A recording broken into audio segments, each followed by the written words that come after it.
Bienvenidos en la misión digital, compartiendo con ustedes pues estos códices divinos, tanto la sábana santa de Turín como la tilma de San Juan Diego, aquí en el Tepeyac, en México. Y bueno, seguimos conversando con Rafa y con Félix. Rafa, que pertenece al Centro Mexicano de Sindonología, y Félix, pues aquí feligrés de la parroquia de Nuestra Señora de Guadalupe. El día de hoy queremos compartir con ustedes justamente pues esta parte del misterio y del milagro. El día de ayer hablábamos del códice que es necesario para la comunicación. Toda relación entre personas tiene que ser por medio de códices. Entonces, por eso existen tanto la sábana como la tilma. Pero es misterio, es milagro. O son los dos, ¿no? Habría que ver. Y quiero partir de esta situación, ¿no? Porque decía Félix, muchas veces nos quedamos con la idea del milagro y perdemos de vista el fondo, que es el misterio. Entonces, cuando hablamos de misterio, no solamente en el ámbito religioso, en realidad en nuestra vida humana hay muchos misterios. Y no es solamente cuestión de fe o cuestión de terror, ¿no? Películas de misterio, no. ¿Sí? ¿Qué es un misterio? Es una verdad, es una realidad que mi razón, mi comprensión humana no alcanza a decodificar, no alcanza a entender. Entonces, todo aquello que yo no alcanzo a comprender, que no alcanzo a entender, es un misterio. Incluso las personas es un misterio. Hay algunas cosas que no sé de Rafael o de Félix. Eso es un misterio para mí. Hay otras cosas que sí sé. Y en la relación interpersonal se va descubriendo ese misterio. Se va revelando, nos vamos descubriendo mutuamente. Y va disminuyendo ese misterio. Entonces quizá esto es lo primero que debemos entender. Que el misterio no es solamente cuestión de fe. El mismo uso de la tecnología. ¿Cómo es posible que yo logre ahorita una comunicación inmediata vía así en vivo con un misionero claretiano que está en Japón, con Julio César? Bueno, ahorita le hablo y nos podemos comunicar. Es un misterio, ¿sí? ¿Cómo es eso? Pues bueno, sí, utilizo el teléfono, pero yo no sé cómo funciona. Es un misterio, ¿sí? El milagro es ese misterio, es esa verdad y esa realidad que no alcanzo a comprender, pero está evidente, es decir, está a la vista. Y por lo tanto, no lo puedo negar, no puedo decir que no sea verdad. Si yo ahorita me comunico con el padre Julio a Japón, pues no puedo decir que no, o sea, sí, ahí está. Lo mismo sucede con un enfermo. Sucede que el enfermo está invadido de cáncer. Los médicos dicen, esta persona está invadida, está desahuciada, ya no hay nada que hacer. Clínicamente, científicamente, médicamente no hay nada que hacer. Pero pasado el tiempo, resulta que ahora la persona dice, no, pues ya no me duele, ya me siento bien. Le hacen los estudios y dicen, oiga, pero ¿qué hizo? ¿Qué tomó? Porque ya no tiene cáncer, ya se limpió. Pues es un milagro. La ciencia no lo puede explicar. Y entonces la ciencia tiene que argumentar a decir, recuperó la salud sin explicación científica. No utilizan la palabra milagro, pero ese es el milagro. Es algo que está ahí evidente. No lo puedo negar porque esta persona estaba invadida de cáncer y ahora ya no. Entonces podemos entender lo que es el milagro y lo que es el misterio. Entonces todo milagro tiene un misterio en sí mismo, pero no todos los misterios se manifiestan en milagros. Entonces esto es lo que podemos primero tener bien presente. Otra cosa importante, los milagros son temporales. Los milagros no son eternos, ¿sí? Dios es eterno, pero es un misterio, ¿sí? El día que lleguemos a la presencia de Dios, pues se acabará el misterio. Ahora ya lo veremos tal cual es. Y dice San Pablo, ahorita somos hijos de Dios y todavía no se manifiesta lo que llegaremos a ser. Entonces sí, el misterio y el milagro no son eternos, son temporales. Y en el caso del milagro, por ejemplo, la resucitación de Lázaro. ¿Murió Lázaro? Sí, efectivamente murió. Llevaba 4 días en el sepulcro y Jesús lo hizo salir del sepulcro y le devolvió la vida. Tanto así que eran muchos los que se convertían y muchos iban a Betania para ver a Lázaro que había resucitado. Y sin embargo murió. Entonces el milagro fue temporal. Y lo mismo podemos decir de los leprosos que sanó Jesús, la vista que devolvió a los invidentes, la multiplicación de panes, les dio de comer, sobró, pero llegó el momento en que se acabó ese pan y se acabó. La conversión del agua en vino, pues ya una vez que se acabó el vino, se acabó, ¿verdad? Entonces esto es importante porque muchas veces podemos decir, ¿y qué pasaría si un día la Virgen de Guadalupe desaparece de su imagen de la tilma, ¿no? ¿Qué pasaría? ¿Se acabaría nuestra fe guadalupana? Me parece que no. ¿Qué pasaría si la sábana de Turín? Bueno, ese es el milagro y el misterio. Y esto es lo que hoy queremos compartir con ustedes en este conversatorio. El milagro de la sábana de Turín, Rafa. Es correcto, padre. Esta situación de la sábana santa de Turín, pues tuvo que esperar 1800 años nada más, 1800 años, para que la tecnología pudiera empezar a develar o a desvelar, como dicen ahora, el misterio que conlleva esta imagen, ¿no? Fue con la invención precisamente de la fotografía cuando se pudo tener una visión más profunda, más explícita de todo lo que contiene la sábana santa. A los chavos de hoy, a los chavos que nos están viendo, pues ya les tocó el celular y ya les tocaron las cámaras digitales, no les tocaron las camaritas antiguas que teníamos nosotros, que había que meterle un rollo, que había que tomar 1000 fotos para que 3 o 4 salieran bien, que no salieran movidas, que no salieran con la iluminación errónea. Y en ese sentido se tenía que llevar a revelar ese rollo, se convertía en un negativo y de ese negativo surgía un positivo. Cuando se tomó la primera fotografía, eran muy incipientes aún las cámaras fotográficas, se toma la primera fotografía de la sábana santa. La sábana santa es un lienzo muy grande, mide 4 metros porque tiene la figura de frente y de espalda, y es una figura muy tenue, es muy poco lo que nos muestra la vista, la imagen en sí, en la sábana original. Sin embargo, cuando toman la fotografía y van revelando por ahí los negativos, bueno, pues resulta que el negativo en realidad es la imagen original y el positivo va a ser lo que para nosotros es el negativo, ¿no? Porque nos muestra, en el momento en el que se ve el negativo, muestra una imagen increíblemente nítida de la persona que estuvo depositada en esa sábana, y nos empieza a develar pues muchas cuestiones que se desconocían. A lo largo de la historia hemos creado una imagen del Cristo crucificado, por ejemplo, con una corona de espinas, una corona propiamente.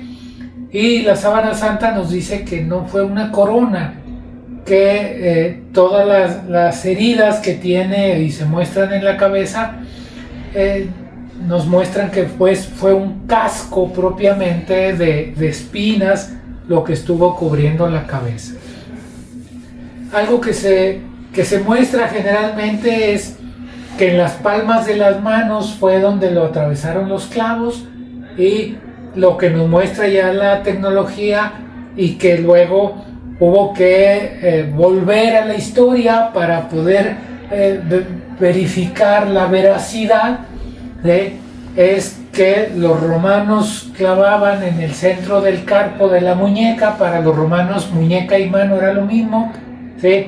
Nosotros diferenciamos entre muñeca y mano, pero ellos clavaban a las personas que crucificaban, eran expertos en crucificar gente, ¿sí?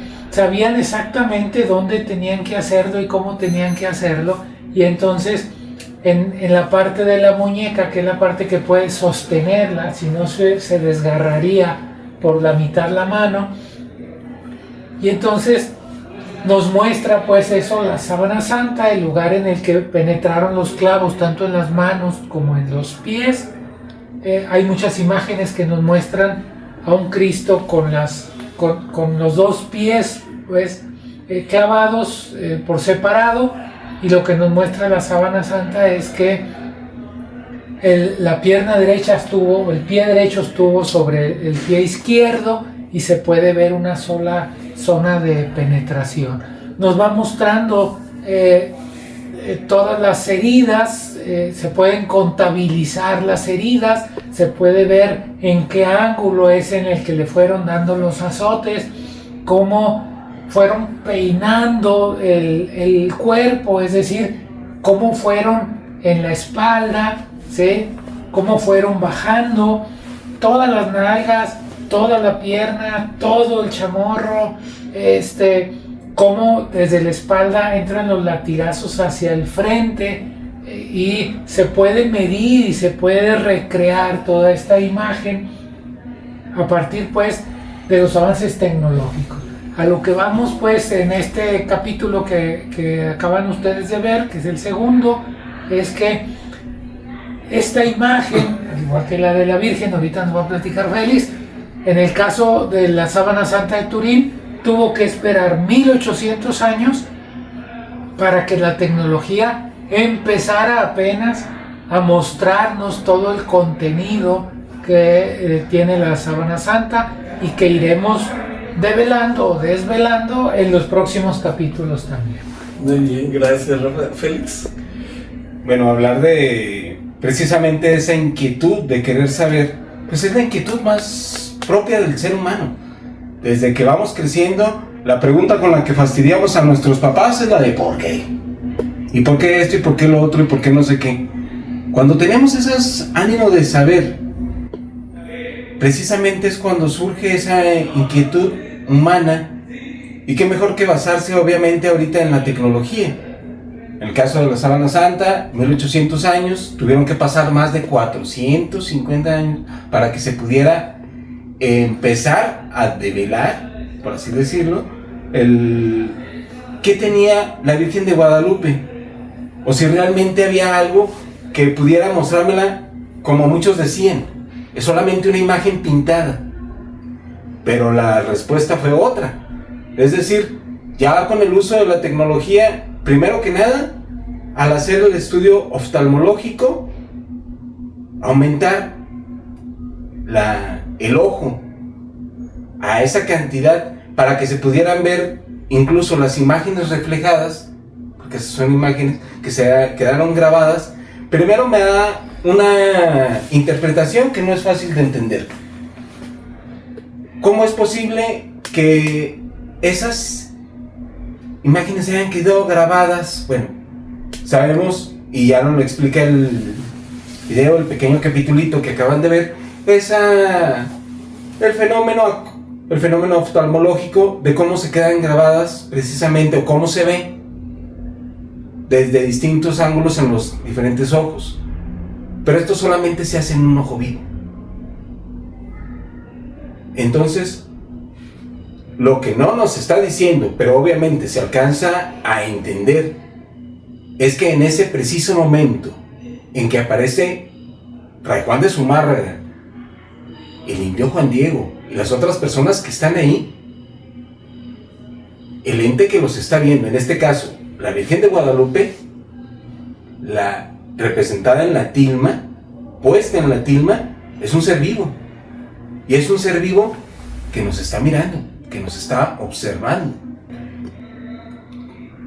El querer descubrir qué más tiene, qué más me puede ir dando, es precisamente esa actitud que tenían todos los indígenas, no era propio de los europeos.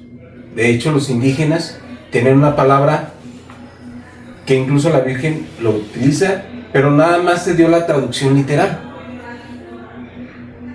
La palabra yucatilistli, traducida literalmente del náhuatl al español, solamente significa verdad. Pero ¿qué es la verdad para ellos? Aquello de lo cual puedo tener certeza, aquello que ya no puedo negar, aquello bajo lo cual, incluso si lo quisiera describir de acuerdo a cómo hablan las ciencias hoy en día, hablarían de un fenómeno. Un fenómeno es aquello que puedo decir y describir a plenitud, aunque no puedo decir estrictamente qué es. Pero desgraciadamente, lo que sí puedo decir no solamente es que con el avance de la tecnología puedo descubrir cosas que no aparecían a primera vista y que era imposible que se vieran si no se hacía ese estudio con esa herramienta. Pero quien nos está viendo es un ser vivo. La Virgen de Guadalupe es la misma Virgen María, Madre del verdadero Dios, incluso hasta como ella se presenta, cuando le dice al indio Juan Diego: yo soy la Madre del verdadero Dios por quien se vive, el dueño de la vida, el dueño de la gran verdad. Soy ese ser vivo que está aquí y que se quiere quedar con nosotros. No es una imagen pintada porque hubiera sido imposible primero realizarlo. A través de otros estudios que ya iremos explicando en los siguientes capítulos, nos daremos a la tarea de poder explicar cómo fue que los otros científicos hicieron otras pruebas y que también resultan inconclusas. Pero lo último que nos reflejan es el hecho de que la Virgen está ahí. Y es por eso que no solamente aparece o no solamente estuvo presente en el momento en que Juan Diego le presenta las rosas al obispo Fray Juan de Zumárraga. Hay otras imágenes de una mujer en oración, de una persona de rodillas, que no se sabe exactamente si eran del mismo grupo de los 12 misioneros franciscanos que estaban por ahí, en ese momento preciso del 12 de diciembre de 1531.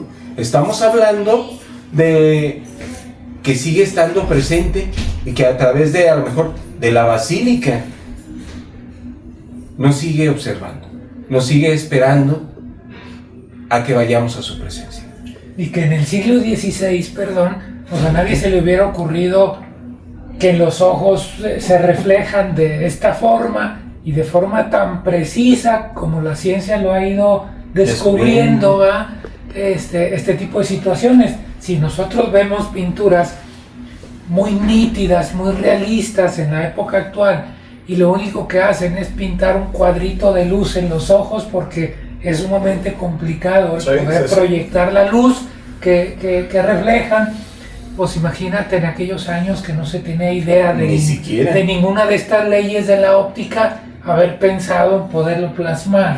Sí, definitivo. Y ahora, coincidencias, ¿no? O sea, como de hecho la fotografía, la cámara fotográfica, pues tiene, primero fue el estudio del ojo, cómo funciona nuestro ojo, y a partir de ahí se desarrolla el invento de la cámara fotográfica. Entonces, tanto el estudio fotográfico de la sábana de Turín como el estudio de Guadalupe, pues tiene ese origen, digamos, ese principio, ¿no? Y es un primer elemento común entre la sábana de Turín, la sábana santa, y la tilma, ¿no? Entonces es algo importante. Y en este ir descubriendo, en este tengamos en cuenta también, Dios es el que se revela, es Dios el que se manifiesta, el que se va dando a conocer, y nosotros pues vamos en ese crecimiento y vamos descubriendo estas realidades, vamos descubriendo este misterio que se nos va dando. Por eso interesante esa aclamación que hace Jesús. Gracias, Padre, porque has ocultado estos misterios a la gente que se siente inteligente y sabia, ¿no? Gracias porque se lo has dado a conocer, se lo has revelado a la gente sencilla. Gracias, Padre. Y eso es lo que hoy le decimos a Dios. Gracias, Padre, porque a nosotros nos has permitido conocer tu misterio. Pues muchas gracias también a ustedes en este conversatorio. Gracias a ustedes por seguirnos. No se les olvide por ahí darle like, suscribirse, poner la campanita, ¿verdad? Para que sigan acompañándonos en el resto de esta serie de digital. Que Dios les bendiga. Nos vemos a la próxima.